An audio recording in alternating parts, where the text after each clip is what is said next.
The starling fell from the sky like a burning star. Daniel held tight to his seat as the cargo ship twisted and screamed through the atmosphere of 7. Alarms filled his ears. Red lights painted everything in the color of blood. He could see Commander Lisa in the pilot's seat ahead of him, fighting with the controls as smoke poured from every panel. "Hold on," she shouted, but her voice was almost lost in the noise. Then came the impact. Daniel felt his body slam forward against his harness. Metal tore apart around him. Glass shattered. The world became a spinning chaos of fire and darkness. He did not know how long it lasted. It felt like forever. It felt like just one terrible second. When Daniel opened his eyes, he was hanging upside down in his seat. The harness cut into his chest. He could smell burning fuel and melted plastic. His head pounded with pain, and when he touched his forehead, his fingers came away red with blood. He looked toward the pilot's seat. Lisa was still there, but she was not moving. A large piece of metal had come through the hull and struck her. Daniel called her name twice, but she did not answer. He knew then that he was alone. It took him a long time to free himself from the harness. His hands were shaking, and his vision kept going dark at the edges. When he finally fell free, he landed hard on what had been the ceiling of the ship. Pain exploded through his left side. He looked down and saw the problem. A piece of metal, about the length of his hand, was sticking out of his abdomen. Blood was soaking through his uniform around it. Daniel had been trained for emergencies. He knew he should not pull the metal out. That would only make the bleeding worse. He pressed his hand against the wound and tried to breathe slowly. His left arm was burned badly from a fire that had swept through the cabin. The skin was red and blistered and hurt more than anything he had ever felt. When he tried to stand, his right leg gave out under him. The ankle was broken, maybe the lower leg too. He crawled. There was nothing else he could do. He crawled through the broken ship, past sparking wires and twisted metal, past the bodies of the other crew members who had not survived. He found the emergency kit near the back of the cargo hold. Inside were bandages, painkillers, and a small medical scanner. He used everything he could. He wrapped his wounds. He swallowed the pills. He set his leg as best he could using a piece of metal as a splint. The jungle outside the ship was hot and wet. Strange sounds came from the trees. Alien birds called to each other in voices that sounded almost like screaming. Daniel dragged himself to a clear spot about 20 meters from the wreckage. He knew the ship might explode when the fuel finally caught fire completely. He needed distance. He found the emergency beacon in his pocket. It was cracked but still working. When he pressed the button, a small green light began to blink. The signal would go out to any ships in range. Human ships would come to rescue him, but this was space. Their ships might come first. Daniel did not care. He needed help. He would die here alone in this jungle if no one came. The first day was the hardest. The painkillers wore off and the full weight of his injuries crashed down on him. The metal in his gut shifted every time he moved, sending waves of agony through his body. His burned arm swelled and wept fluid. His broken leg throbbed with every heartbeat. He could not sleep. He could only lie there in the mud and wait. On the second day, he found water. A small stream ran about 50 meters from where he lay. He crawled to it, inch by inch, and drank until his stomach hurt. The water was not clean, but he did not care. Thirst was a more immediate enemy than infection. By the third day, Daniel was fatting. He had stopped feeling hungry. That was a bad sign. His body was giving up on things that did not matter anymore. His vision came and went. Sometimes he saw things that were not there. He saw his mother standing by the stream, telling him to get up. He saw Lisa walking through the trees, whole and healthy, shaking her head at him. He kept the beacon running. He kept breathing. That was all he could do. They came on the evening of the third day. Daniel heard them before he saw them. The sound of wings, dozens of wings beating against the air. Then shapes blocked out the fatting sunlight. They were. He had seen pictures of them before, but pictures did not capture how alien they truly were. They were standing on four legs with two arms held close to their bodies. Their heads were like something between a mantis and a wasp, with huge compound eyes that reflected the light in 1,000 tiny fragments. Their skin was hard and dark, like polished armor. They carried weapons that hummed with energy. 6 of them landed around him in a circle. They made clicking sounds to each other, a language he could not understand. One of them came closer and looked down at him. Its head tilted to one side, then the other, examining him like a scientist studying a strange specimen. Daniel tried to speak, but only a croak came out. He was too weak for words. The soldier reached down and grabbed his arm. It pulled, and Daniel screamed as his wounds shifted. The soldier stopped. It made more clicking sounds. Another soldier came over and looked at him more closely. This one touched the metal piece sticking from his abdomen. It said something that sounded almost like a question. Then the soldiers started talking to each other rapidly. Daniel could not understand them, but he could hear something in their voices that surprised him. They sounded disturbed, confused, maybe even afraid. One of them pulled out a device and scanned him. The results made the clicking sounds grow louder and faster.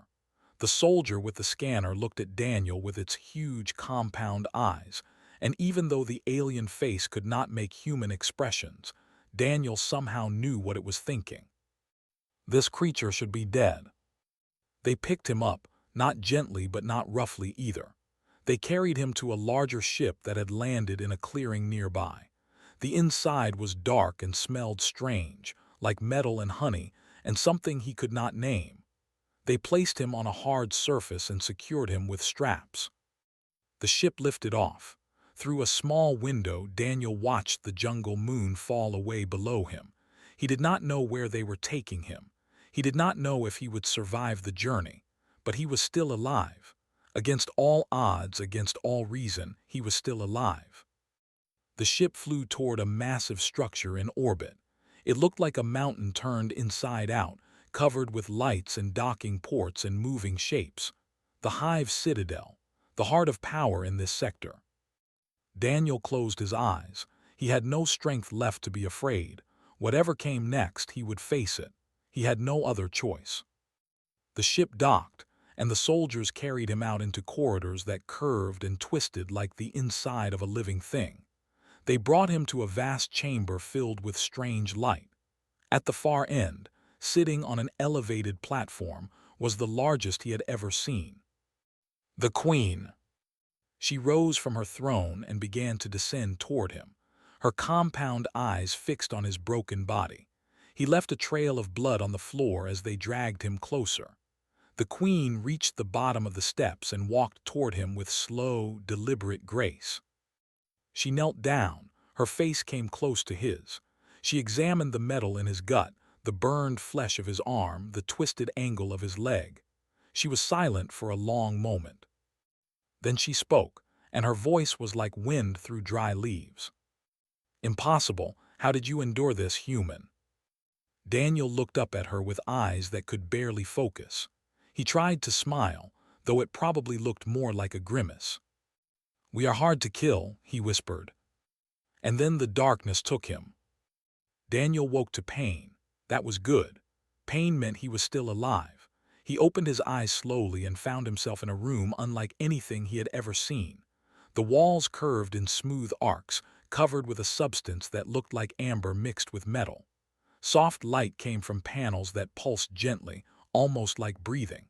He was lying on a flat surface that molded itself to his body, supporting him without pressing on his wounds. A figure moved at the edge of his vision. He turned his head, wincing at the effort, and saw a standing nearby. This one was smaller than the soldiers who had captured him. Its body was lighter in color, almost golden, and it wore no armor. Instead, strange tools hung from a belt around its middle section. The noticed he was awake and made a series of clicking sounds. A moment later, a device on its belt produced words in broken but understandable English. "You are conscious. This is unexpected. Your injuries suggested extended unconsciousness." Daniel swallowed. His throat was dry and rough. "Water," he managed to say. The hesitated, then brought him a container with a thin tube. The water tasted strange, slightly sweet, but Daniel drank it anyway. When he finished, took the container back and examined him with large, curious eyes. "I am Healer," the translation device said. "I have been assigned to study you." "Study me?" Daniel asked. "You should not be alive," said simply. "The metal object penetrated your internal organs. Your tissue was burned severely. Your bone was broken in 3 places. Any with such injuries would have died within minutes. You survived 3 days." Daniel did not know how to respond to that. He looked down at his body. Someone had removed his uniform and replaced it with a simple covering. Bandages made of a strange material covered his wounds. The metal piece was gone from his abdomen. When had that happened? He did not remember anyone removing it. "The Queen wishes to speak with you," continued. "She has many questions." Before Daniel could respond, the door to the room opened. It did not slide or swing like a human door. Instead, it seemed to melt away, revealing the opening, then reformed after the Queen stepped through. Queen was even more impressive in the clear light of the medical chamber. She stood nearly 7 feet tall, her body covered in dark carapace that gleamed like polished obsidian. Her compound eyes were larger than those of the other, and they seemed to shift with colors as she looked at him. Wings, folded tight against her back, added to her presence. She moved with a grace that seemed impossible for a creature of her size. She stopped beside his bed and looked down at him, stepped back respectfully, head lowered. "Human," the Queen said. Her own translation device was better than the healer's, producing smooth and clear speech. "You are awake. Good. I have questions for you." "I may not answer them," Daniel said. His voice was weak, but he forced the words out clearly. "You are a prisoner of war," replied. "You do not have the right to refuse." "Then I may lie," Daniel said. Something changed in the Queen's posture. Her head tilted slightly to one side, and Daniel realized with surprise that she was amused. "Bold," she said. "Your species is bold. Perhaps that is why you survive what should kill you." She gestured too. "Tell him what you found." The healer stepped forward again, holding a device that projected images into the air. Daniel saw his own body displayed in glowing lines, with different colors marking different things. "When we first examined you," said, "we found that your body was doing something extraordinary. The damaged tissue around your wounds was already beginning to heal. Your blood was producing special cells to fight infection. Your brain was releasing chemicals that blocked some of the pain signals. Your body was eating itself to find energy for repairs." Daniel knew some of this. Humans were tough. That was just how they were built. But seeing it displayed like this, compared to biology, made him understand for the first time how unusual it really was. "If a received your injuries," continued, "their body would enter shock and shut down within minutes. We do not have these healing abilities. We do not have these pain-blocking chemicals. Our biology is efficient but fragile. Yours is inefficient but resilient." "Resilient," the Queen repeated. She said the word like she was tasting it. "Yes, that is the word. Your species evolved on a harsh world, did you not? A world with strong gravity, extreme temperatures, dangerous predators." "Earth," Daniel said. "Yes." "We have studied your world from a distance," said. "We could not understand how intelligent life developed there. The conditions seemed too hostile. Now I begin to understand. Your world did not produce intelligent life despite its harshness. It produced intelligent life because of its harshness. You were forged in fire." Daniel said nothing. He was not sure if this was a compliment or an accusation. The Queen leaned closer. "Tell me about your military forces. How many ships do you have in this sector? What are their positions?" "I cannot tell you that," Daniel said. "You are a cargo pilot. You would know such things." "I know enough, and I will not share it." Studied him for a long moment. You are in pain, you are weak, you are alone and far from your people, yet you still resist. Why? Daniel met her compound eyes, trying to find something like a soul behind those thousands of tiny lenses. Because others depend on the information staying secret. Because my crew died getting me here and I will not dishonor them.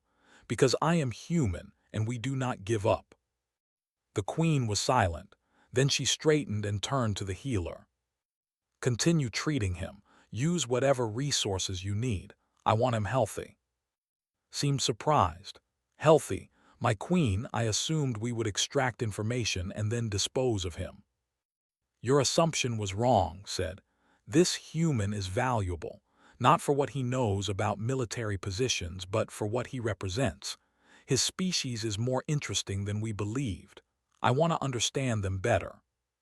She looked back at Daniel. You will live, human, you will heal, and you will teach me about your kind. In return, I will not have you tortured for information. This is my offer. And if I refuse, Daniel asked. Then I give you to General. He has less curiosity and more traditional methods. Daniel understood the threat clearly. He also understood that the Queen was offering him something unexpected. Time. Time to heal. Time to think. Time for rescue to come. I will talk to you, he said carefully, about human culture, human history, human nature, but not about military secrets. The Queen nodded, acceptable for now. She turned and walked toward the door. Before she left, she paused and looked back at him. What is your name, human? Daniel.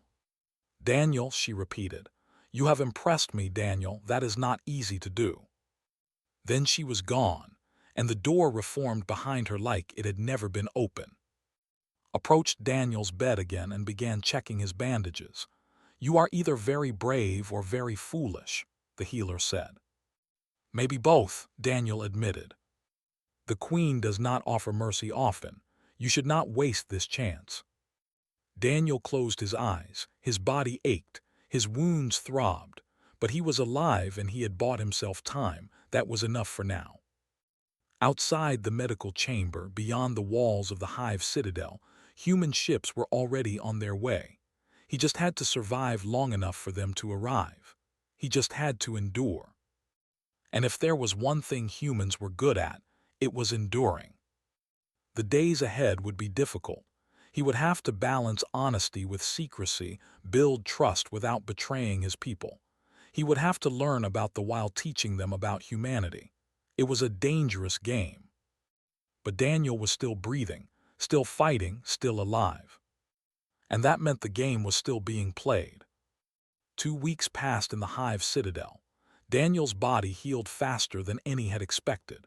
The wound in his abdomen closed and began to scar over. His burned arm grew new skin, pink and tender but functional. His leg, set properly now by healers who had studied human anatomy, supported his weight again. Every day ran new scans and made new notes, amazed by the human capacity for recovery. And every day, Queen came to visit. Their conversation started simple. She asked about human food, human sleep cycles, human family structures. Daniel answered honestly when he could. He told her about Earth, about its oceans and mountains and cities. He told her about human history, the wars and the discoveries, the failures and the triumphs. She listened with an attention that felt almost hungry, like she was trying to absorb everything about his species. In return, Daniel learned about they were a hive species, connected to each other through chemical signals and a shared sense of purpose. The Queen was not just a ruler. She was the heart of the hive, the one who held them all together. Without a queen, a colony would fall into chaos and die. We do not understand individualism, told him one evening. They were in her private chamber, a space filled with soft light and strange sculptures that might have been art or might have been something else entirely. The idea that one being could exist apart from its community, could make decisions without considering the whole, it seems impossible to us. Humans can be selfish, Daniel admitted. We often are, but we also form bonds, families, friendships. We would die for those bonds. This is what confuses us, said. You are individuals, yet you act as a collective when threatened. You compete with each other, yet you cooperate against outside enemies. Your species is a contradiction. Daniel smiled slightly. Maybe that is what makes us strong. We can be both. We can adapt. The queen was silent for a moment, processing this. Then she said something that surprised him. My mate was killed by humans. Daniel's smile faded. He did not know how to respond. 12 cycles ago, continued, a human military vessel attacked one of our colony ships. He was aboard overseeing the colonists. The ship was destroyed completely. No survivors. I am sorry, Daniel said quietly. Do you mean that, truly? Daniel thought about it before answering. Yes, I did not know your mate. I do not know what he was like, but I know what it feels like to lose someone, and I am sorry you felt that pain. The queen's compound eyes reflected the soft light. Your species killed him, yet you offer sympathy. Another contradiction. One human killed him, Daniel said. Maybe a crew of humans, not all of humanity. We are not a hive. We do not share guilt or innocence. Each person is responsible for their own actions. This is difficult for us to understand, admitted. Maybe that is why we keep fighting each other. Neither side truly understands the other. Their eyes met, human and alien, and something passed between them. Not friendship exactly, but recognition, understanding, the first small thread of connection between two very different minds. The door to the chamber opened suddenly. A soldier entered without waiting for permission, which Daniel had learned was highly unusual in the presence of the queen. The soldier's body language radiated urgency. My queen, the soldier said through its translator, General has detected a human fleet approaching. 7 vessels. They will reach our space within 48 hours. Rose from her seat. Her wings fluttered slightly, a sign of agitation. How did they find us so quickly? The prisoner's beacon, the soldier said, looking at Daniel. It transmitted for 3 days before we found him. The signal reached human territory. The queen turned to Daniel. Her expression was unreadable, but her voice had grown cold. You knew they would come. I hoped, Daniel said. I am a cargo pilot, not a soldier. I did not know how far the signal would reach or how fast they would respond. And now they are here, 7 warships, enough to threaten this station. Daniel stood up carefully. His leg was still not fully healed and it ached when he put weight on it. They are here to rescue me.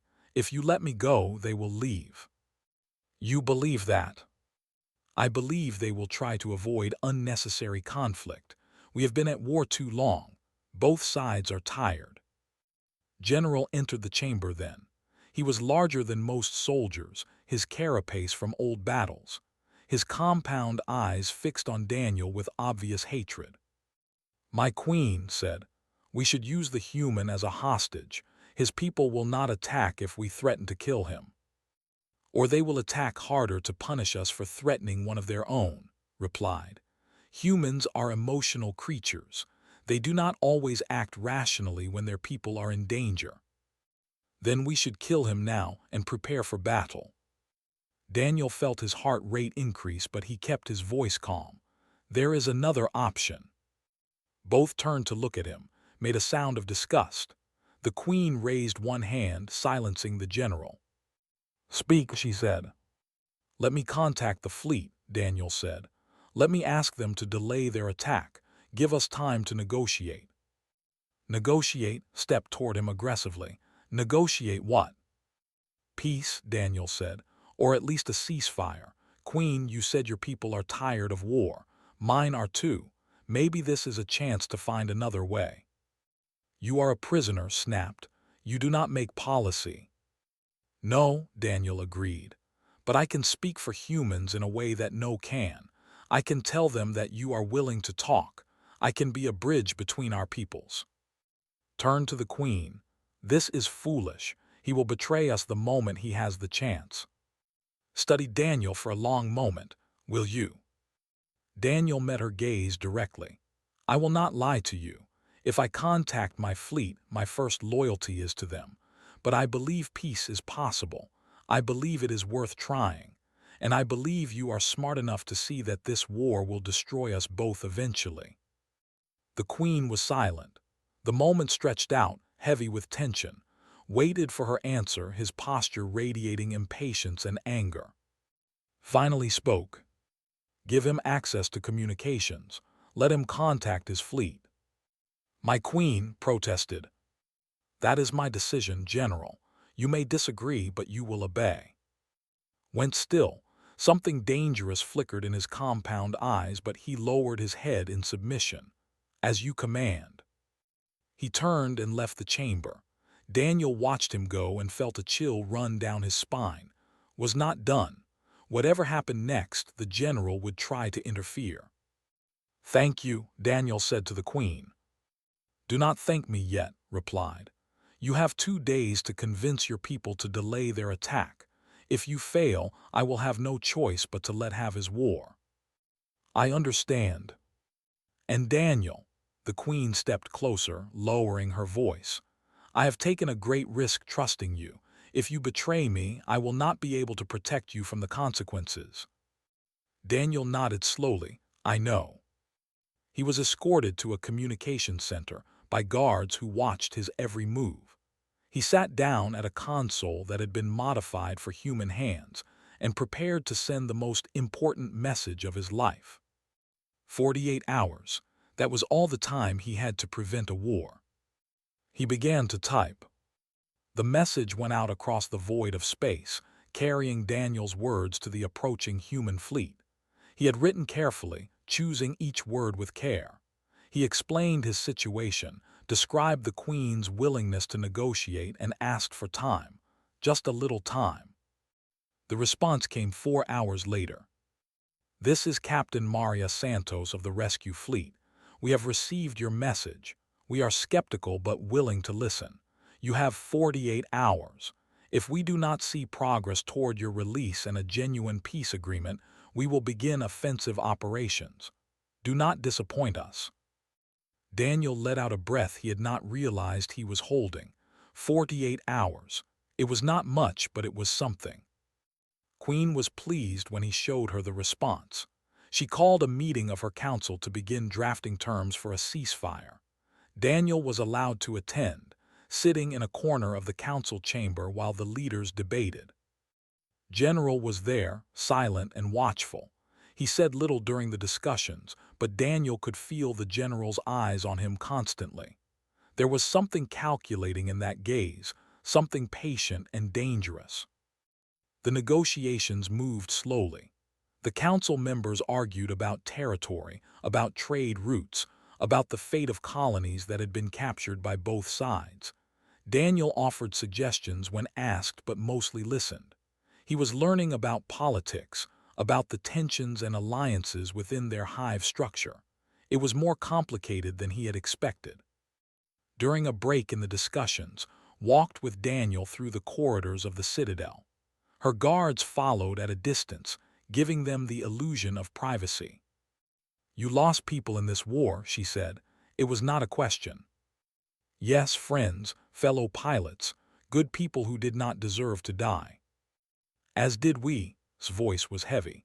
This conflict has cost both sides greatly. Sometimes I wonder what we are fighting for anymore. The original causes seem so distant now. Wars are like that, Daniel said. They take on a life of their own. People keep fighting because they have already fought, because they have already lost, because stopping would mean admitting that all the sacrifice was for nothing. Then how do we stop? Daniel thought about this. Someone has to be brave enough to make the first move. Someone has to say that the future matters more than the past. It is hard. It feels like betraying the dead. But the dead do not benefit from more killing. Only the living can be saved. Stopped walking and turned to face him. You speak as if you have thought about this deeply. I have had a lot of time to think lately. 3 days in a jungle, 2 weeks in a medical chamber. When you cannot move, all you can do is think. And what have you concluded? That I do not want anyone else to die. Not humans. Not anyone. I know that sounds naive. I know war is complicated.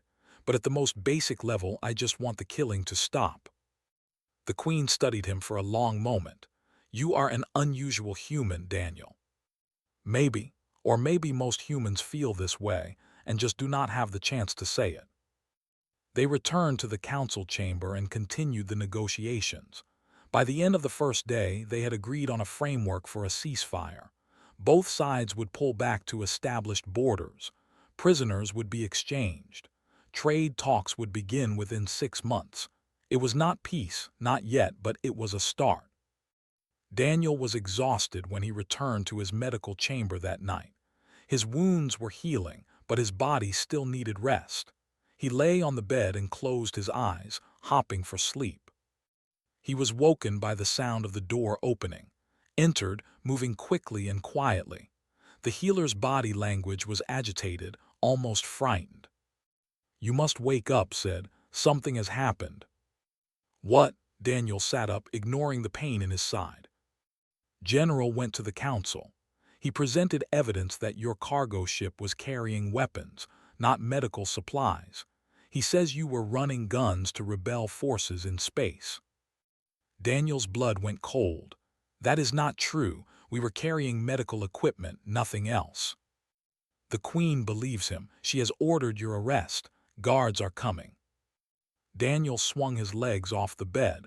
His mind was racing. Where did get this evidence? I do not know, but it was convincing enough to turn the council against you. The peace negotiations are over. Captain Santos has been contacted and told that you were a spy. Your fleet is preparing to attack. I need to see the Queen. I need to explain. She will not see you. Has convinced her that you were manipulating her from the beginning. Daniel grabs arm. Listen to me. I was not carrying weapons. I do not know what evidence showed, but it must be fake. He has been against this peace from the start. He is using me to start a war. Hesitated. The healer's compound eyes flickered with uncertainty. Please, Daniel said. You have studied me for weeks. You know what kind of person I am. Do you believe I would lie about this? A long moment passed, then made a decision. There is a way to check. When we first brought you in, I scanned your ship's cargo manifest from the wreckage. It is stored in our medical database. If evidence conflicts with the original manifest, we will know the truth. Then check it, please.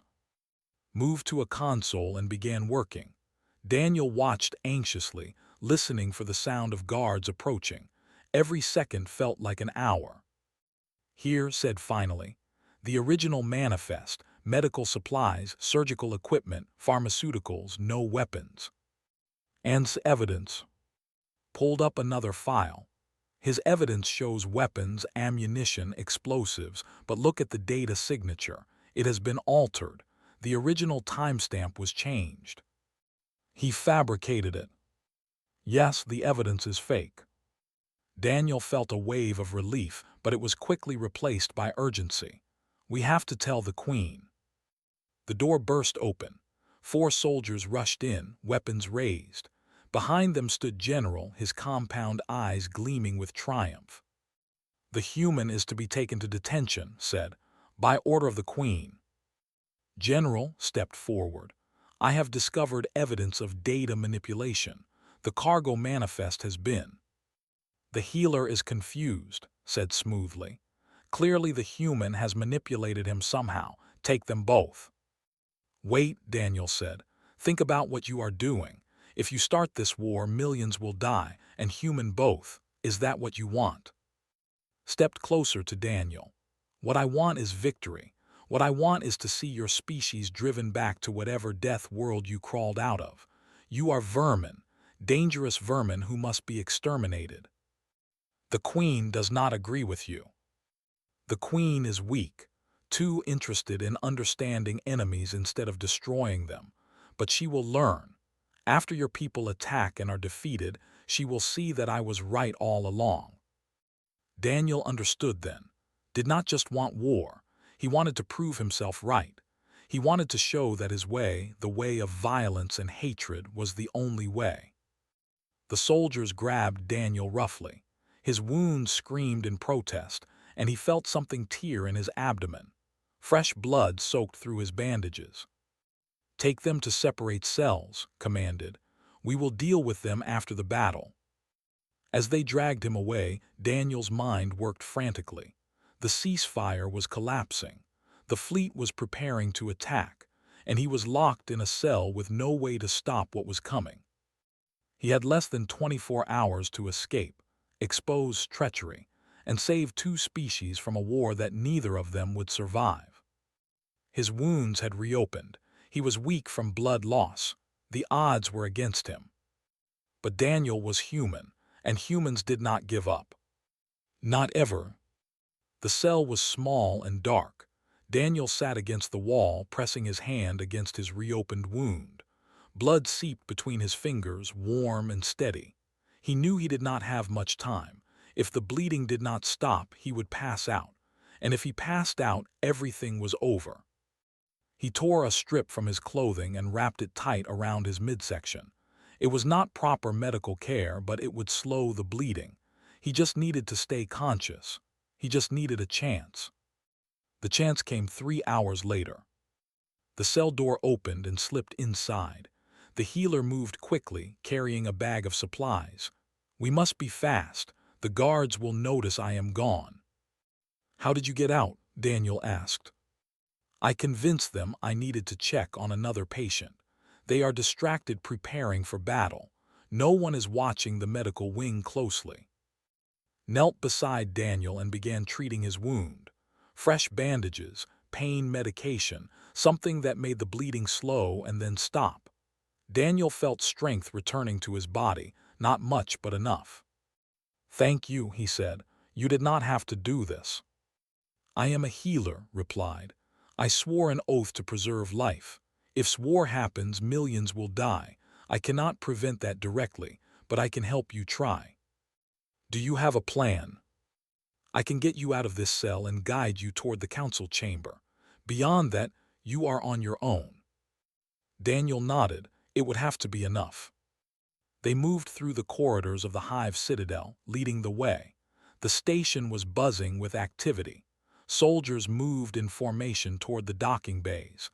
Technicians worked frantically at control stations. The entire hive was preparing for war. At one intersection, they nearly ran into a patrol, pulled Daniel into an alcove, and they pressed themselves flat against the wall as the soldiers passed within arm's reach. Daniel held his breath, feeling his heart pound against his ribs. When the patrol was gone, they continued.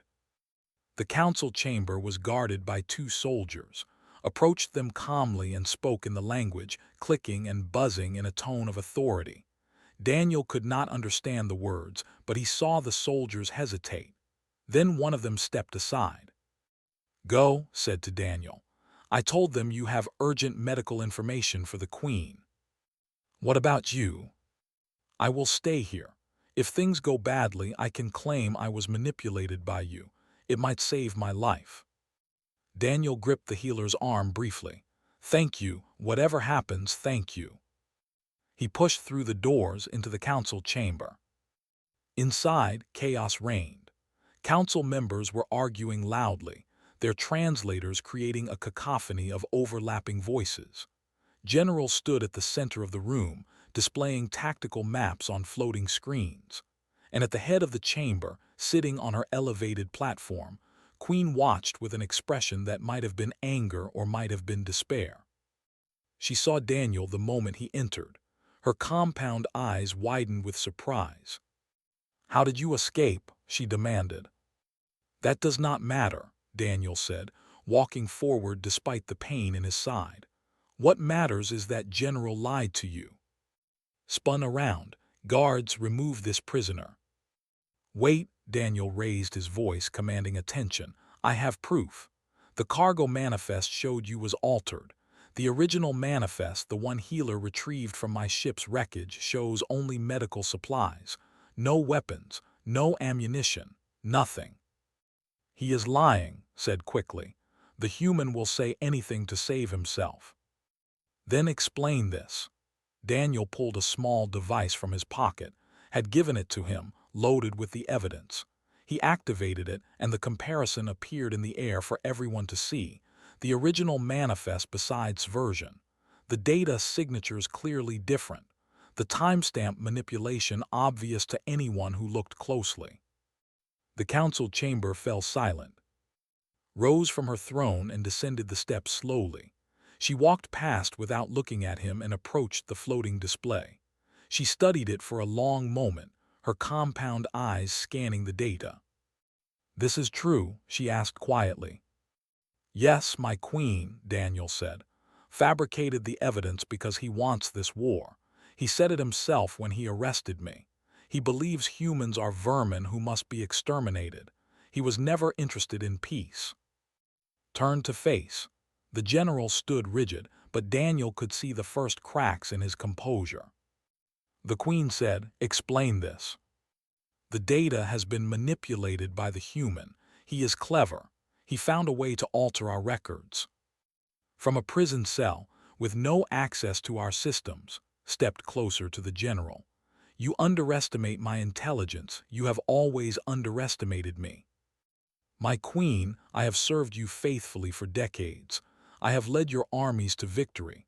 I have only ever acted in the interest of the hive." "No," his voice was cold as ice. "You have acted in the interest of your own hatred, your own pride. You wanted war because you could not accept peace. You would sacrifice millions of lives and human both because you cannot let go of old grudges." His composure finally broke. He lunged toward Daniel, drawing a weapon from his belt, but he never reached his target, moved with a speed that seemed impossible for her size, intercepting and knocking the weapon from his hand. Guards rushed forward and seized the general. "Take him away," commanded. "He will face judgment for his treason." As was dragged from the chamber, he screamed curses at Daniel, at the queen, at everyone.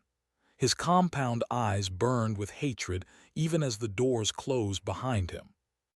Daniel let out a breath he had been holding. His legs felt weak, his wound throbbed, but it was done. Turned to him. "You have less than 4 hours before your fleet arrives. Can you contact them in time?" "I can try." She nodded and gestured to a communications officer. "Give him whatever he needs." Daniel rushed to the communications console, ignoring the pain in his body. He opened a channel to Captain Santos and began speaking quickly, explaining everything that had happened, sending the evidence of fabrication, begging for more time. The response came after an agonizing 20 minutes of silence. "This is Santos. We have reviewed your evidence. We are standing down. Repeat, we are standing down. But we want to see this peace agreement finalized before we leave this system." Daniel slumped in his chair, relief washing over him. "Understood, Captain, thank you." "Thank your queen. She made a brave choice trusting you. Do not make her regret it." The channel closed. Daniel turned to Face, who had been listening to the exchange. "It is done," he said. "No war, not today." The queen was silent for a moment. Then she did something unexpected. She extended one of her clawed hands toward him. Daniel recognized the gesture from his weeks of cultural education. It was a sign of respect among an acknowledgement of equals. He took her hand carefully, feeling the strange texture of her carapace against his skin. "When I first saw you," said, "bleeding and broken on the floor of my throne room, I asked how you had endured your wounds. Now I understand the answer." "And what is the answer?" Daniel asked. "You endure because you must, because others depend on you, because giving up is not in your nature. In this, humans are more alike than I knew."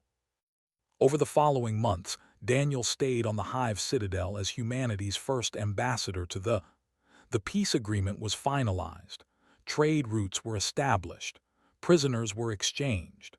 Slowly, carefully, two species that had been enemies began to learn how to be something else. On the day Daniel officially received his diplomatic credentials, he stood at a viewing port in the Citadel, watching a sight that no one had ever seen before. Human ships and vessels flying in formation together, their lights blinking in synchronized patterns against the darkness of space. His wounds had healed, though they left scars. He would carry those marks for the rest of his life, reminders of what he had suffered, reminders of what he had endured. But they were also reminders of what was possible, what could be achieved when people chose understanding over hatred, dialogue over violence, hope over despair. Queen joined him at the viewing port. They stood together in comfortable silence, watching their peoples take the first steps toward a shared future.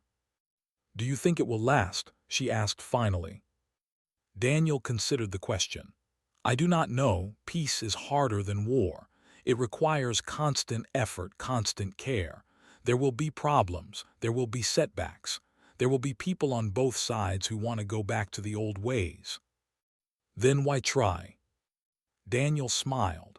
"Because the alternative is worse, because our children deserve better, because giving up is not in our nature." He looked at the Queen and she looked back at him. Two beings from different worlds, different species, different ways of thinking, but united by something fundamental, something that transcended biology and culture and history. The will to endure, the hope for something better, the courage to try. "Besides," Daniel added, "humans are stubborn. We do not give up easily." Made a sound that Daniel had learned was the equivalent of laughter. "No," she agreed, "you certainly do not." They stood together at the viewing port, watching the ships fly, watching the stars shine, watching the future unfold before them. A future built on the simple human ability to endure.